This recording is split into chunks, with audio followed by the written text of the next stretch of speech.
بسم اللہ الرحمن الرحیم بسم اللہ الرحمن الرحیم۔ تختی نمبر 3 حروف مقطعات۔ اس تختی کی جو ترتیب ہے وہ ترتیب تجویدی ہے، نہ ترتیب قرآنی۔ کیا ہے ترتیب قرآنی؟ اس کا کیا مطلب ہے؟ حروف مقطعات بغیر تکرار کے الف لام میم سے لے کر نون تک یہ ترتیب سے موجود ہے اس تختی کے اندر۔ تو ترتیب قرآنی، حروف مقطعات کی ترتیب قرآنی سمجھ آ گئی بچوں؟ بغیر تکرار کے الف لام میم کئی مرتبہ ہے، یہاں ایک ہی مرتبہ لکھا ہوا ہے، ٹھیک ہے؟ اس لیے بغیر تکرار کے حامیم بھی کئی مرتبہ ہے، ٹھیک ہو گیا؟ ایک بات ہوگی۔ دوسری بات، یہ معلوماتی باتیں ہیں، معلوماتی ہیں، پتہ ہو اچھی بات ہے، نہ ہو تو کوئی حرج نہیں ہے۔ دوسری بات ہے اس قاعدے کے اندر جو حروف لکھے ہوئے ہیں کتنے خانے ہیں اس کے اندر؟ جلدی کاؤنٹ کر لیں۔ 14 کتنے ہیں بھائی؟ 14۔ تو معلوم ہوا قرآن پاک میں حروف مقطعات بغیر تکرار کے 14 ہیں۔ کتنے ہیں؟ 14 ہیں۔ اچھا، مکمل پورے قرآن پاک میں حروف مقطعات کتنے ہیں یہ بھی معلومات ہونا چاہیے۔ کتنے بچوں؟ 20۔ کتنے؟ جی، پہلی تختی کے حروف کتنے ہیں؟ 29 ہیں۔ کتنے ہیں بھائی؟ تو یہاں حروف مقطعات بھی پورے قرآن میں مکمل کتنے ہیں؟ 29۔ ٹھیک ہو گیا؟ یاد رہے گا 29، ایک کم 30۔ تو بغیر اور تکرار، بغیر تکرار کے 14۔ پھر ان 14 حروف مقطعات میں اور 14 خانوں میں پھر ان کا ایک مخفف ہے، پھر وہ 14 ہے۔ اس کا مجموعہ کیا ہے جو بڑی کتابوں میں لکھا ہوا ہے، خلاصۃ التجوید میں بھی ہے، ناقص، لکھ لیں، اصلکم حی طاہر، جی، نون قاف صاد، ناقص، اصلکم عین سین لام کاف میم، اصلکم حی حایا طاہر طا الف ہا را۔ ان میں سے ناقص اصلکم یہ 8 جن پر لمبی مد ہوتی ہے، حی طاہر ان میں سے 5 جن پہ صرف مد اصلی ہے، الف پہ کوئی مد نہیں ہوتی۔ یاد رہ جائے گی یہ بات بچوں؟ اچھا، اب اس کے بعد اب ہے پڑھنے کا طریقہ۔ کیا ہے بھائی؟ پڑھنے کا بھی اور پڑھانے کا۔ پڑھانے کے طریقے میں پہلی بات جو آپ نے ذہن میں رکھنی ہے، اشارے کو بھی مد نظر رکھنا ہے، اور پہلا حرف آدھا پڑھیں گے۔ دیکھیے گا، الف لام،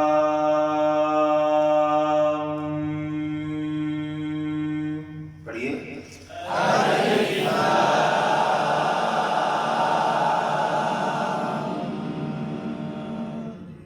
یہ صرف ایک دو ساتھ اشارہ کیا، باقی کو اشارہ مانا ہے جی۔ تو یہ اشارہ، پھر اس کا میں فائدہ بھی بتاتا ہوں۔ الف لام،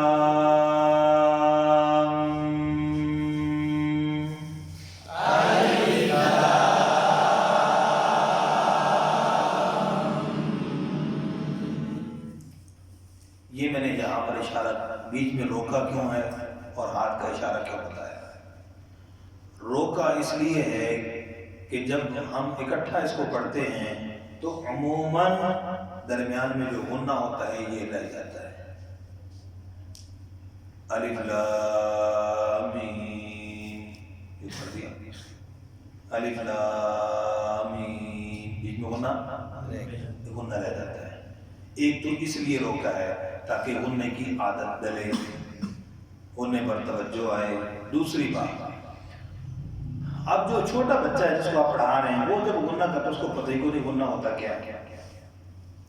اب وہ جب پورا پڑھتا ہے اور چھوڑ جاتا ہے، ساتھ کہتے تو نے غنہ نہیں کیا، اس کو کہتا ہے وہ کیا ہوتا ہے. اب آپ نے بچے کو جب اشارہ کر کے جب اس کے اشارہ کروائیں گے، اب بچہ جب چھوڑ کے جائے گا تو آپ نے صرف اشارہ کیا بیٹا اس طرح جو کرتے ہو آپ نے نہیں کیا نا، تو بچہ خود بخود کرنے لگ جائے گا. قاعدہ بعد میں پڑھے گا کہ غنہ کیا ہوتا ہے، اس کا نام کیا ہوتا ہے، اس کا بات سمجھ گئے. تو آپ نے ابھی اس کو ادائیگی عملی طور پہ جو ادائیگی وہ آپ نے اس کو دینی ہے. قاعدہ اس کو نہ سمجھا کوئی بات سمجھ آ گئی نا. تو اس لیے یہ اشارہ دو وجہ سے، ایک بچے کو غننے کی پہچان کروانے کے لیے اشارے کے ساتھ، دوسری بات کہ عموماً بیچ والا غنہ بچوں بتاؤ غنہ اس وجہ سے. سمجھ آ گئی بات. اب اس کو پڑھیں گے پورا پھر بھی اشارے کے ساتھ تاکہ بیچ میں غنہ نہ رہے. الف لام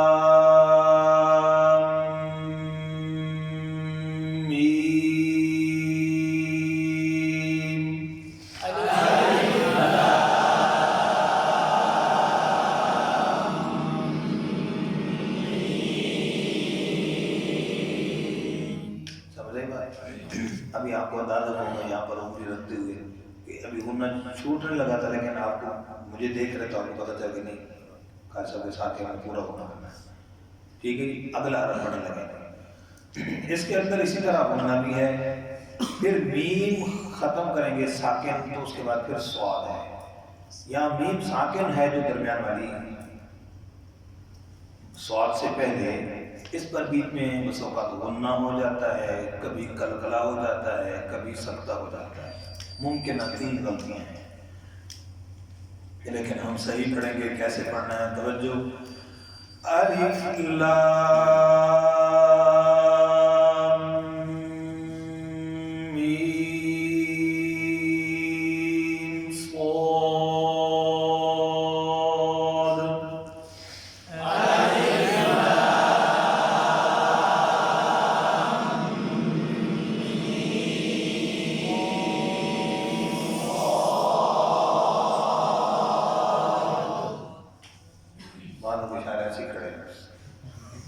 چل نہیں رہے. پھر توجہ کے ساتھ بیٹا یہ میم صاد فوراً شروع کریں. میم صاد میم صاد غنہ ہو جاتا ہے، یہ غلطی ہے. پھر صحیح پڑھ رہا ہوں توجہ کے ساتھ. الف لام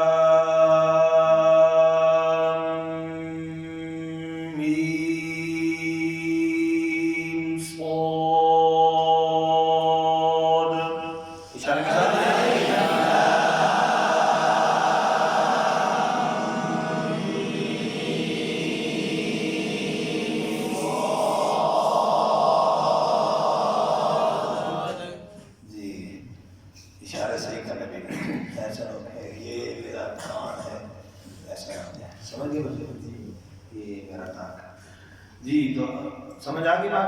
اگلا الف لام را.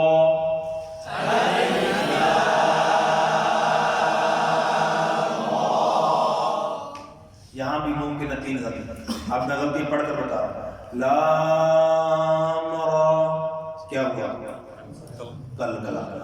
دیکھو کہیں کو سمجھ بھی نہیں آتا. ہو جو لام غنہ ہو گیا. لام را سکتہ. ٹھیک. تو یہ 3 باتیں جو بتائیں یہ کرنی نہیں. ایسا نہ کہ وہ کورس نے تو بتایا تھا، خود ہی تو بتایا تھا، یہ نہ کرنے کے لیے بتایا ہے. یہ بیماریاں ہیں، ان سے بچنا ہے. ٹھیک ہے نا. پرہیز ہے یہ پرہیز. الف لام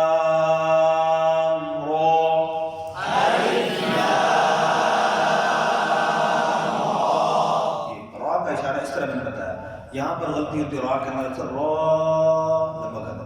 الف غلط بتا رہا. الف لام را یہ اکثر اچھا اس میں غلطی کی وجہ جو غلطی کرتا ہے اس کے ذہن میں دلیل ہوتی ہے. کیا کہتے جی کھڑی زبر ہے. کیا ہے بھائی؟ کھڑی زبر. اچھا اب بچے کو کیسے سمجھائیں گے؟ نہیں بیٹا یہاں پر اس کو اس طرح لمبا کریں گے، او زیادہ لمبا نہیں کریں گے. مثال اس کو یوں سمجھائیں گے، بیٹا پہلی ترتیب دیکھو وہاں پر را کے آگے الف لکھا ہوا ہے، ٹھیک ہے، اور اس ترتیب میں وہی الف اوپر لکھ دیا، تو جیسے وہاں پر را پڑا تھا ایسے ہی یہ مثال دینے کے نقشہ بچے کی پھر غلطی نہیں آئے گی. ایک مداخل کا پڑھ لیں، الف لام